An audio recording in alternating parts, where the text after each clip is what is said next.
दक्षिण भारत, ये नाम सुनते ही जहन में क्या आता है? भव्य मंदिर, है ना? और शक्तिशाली साम्राज्य। लेकिन इन महान राजवंशों के पीछे की असली कहानी क्या है? मतलब कौन थे वो लोग जिन्होंने इस पूरे इलाके की तकदीर ही बदल दी और एक ऐसी विरासत छोड़ी जो आज भी हमारे बीच जिंदा है? तो चलिए आज इसी के बारे में जानते हैं। तो सवाल यही है कि आखिर वो कौन से सम्राट थे जिन्होंने इतने शानदार मंदिर बनवाए, और सिर्फ जमीन पर ही नहीं बल्कि समुद्र के पार भी, जिनका डंका बजता था।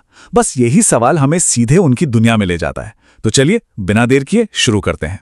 तो हमारी कहानी की शुरुआत होती है पल्लवों से।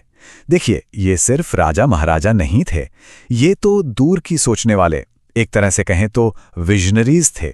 वो निर्माता थे जिन्होंने उस वास्तुकला की नींव रखी जो आज भी हमें हैरान कर देती है।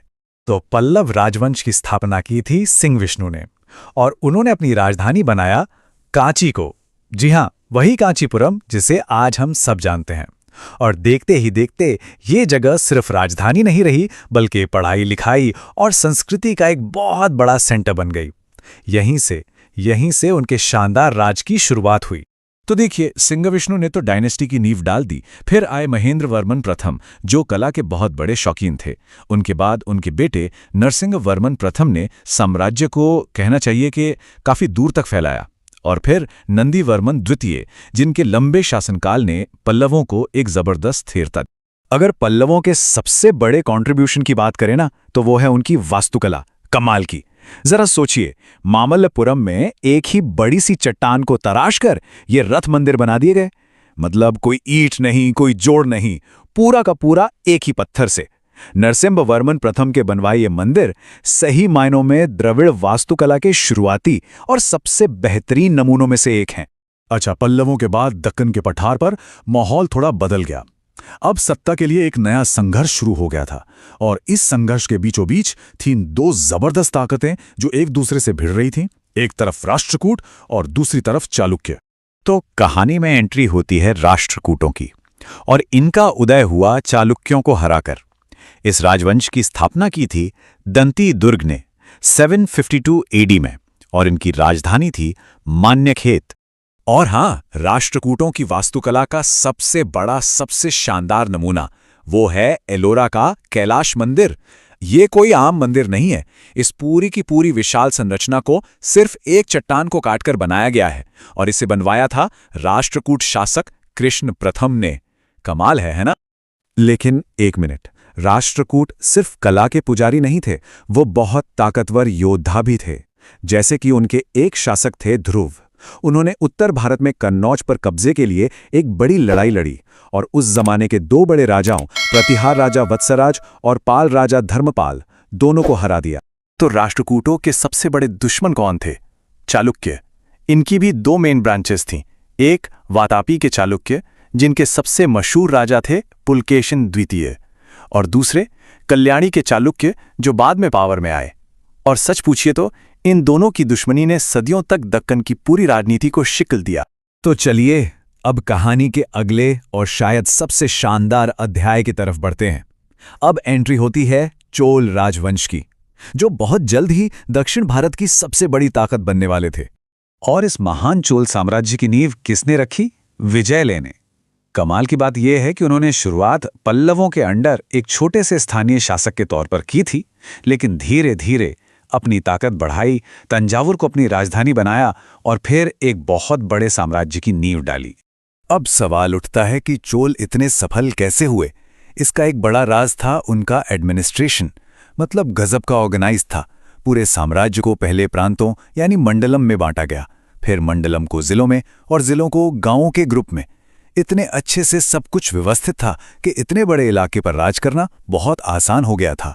पर चोलों की ताकत सिर्फ जमीन तक ही नहीं थी। उनकी नेवी, उनकी नौसेना इतनी जबरदस्त थी कि वो समुद्र के भी स्वामी बन गए। इसी वजह से उनका व्यापार और असर साउथ ईस्ट एशिया तक फैला।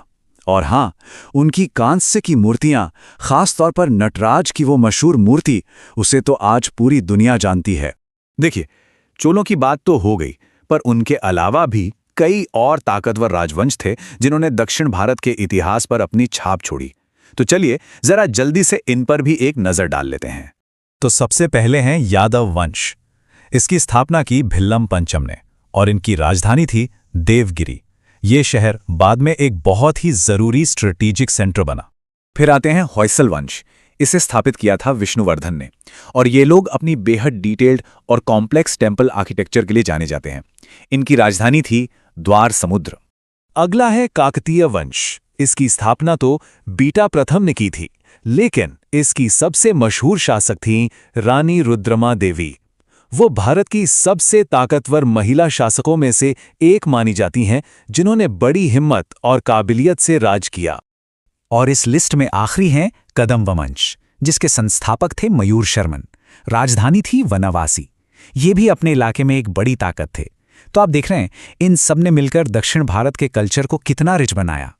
तो इन सारे राजवंशों की कहानी जानने के बाद सवाल ये उठता है कि आखिर इन्होंने अपने पीछे छोड़ा क्या। देखिए, इनका असर सिर्फ लड़ाइयों और जीतों तक ही नहीं था।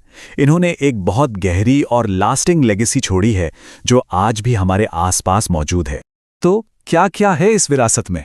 शानदार मंदिर, एक बेहतरीन ऑर्गेनाइज्ड एडमिनिस्ट्रेटिव सिस्टम, साहित्य और कला को इनका पूरा सपोर्ट था, विदेशों के साथ व्यापार का एक बड़ा नेटवर्क बनाया, और मूर्तिकला की तो क्या ही बात करें, वो तो वर्ल्ड फेमस है।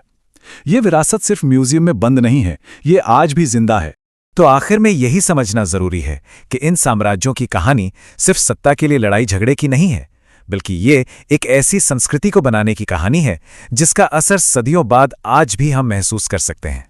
तो ये एक सवाल है जो सोचने पर मजबूर करता है कि इनकी ये विरासत आज हमारी दुनिया में हमें कहाँ-कहाँ दिखती है। अगली बार जब कोई दक्षिण भारत के किसी मंदिर को देखे, या वहाँ के लोकल एडमिनिस्ट्रेशन के बारे में पढ़े, या फिर किसी क्लासिकल आर्ट की तारीफ करे, तो ये जरूर याद रखिएगा कि वो असल में इन्हीं महान राजवंशों की छोड़ी हुई विरासत को देख रहे हैं।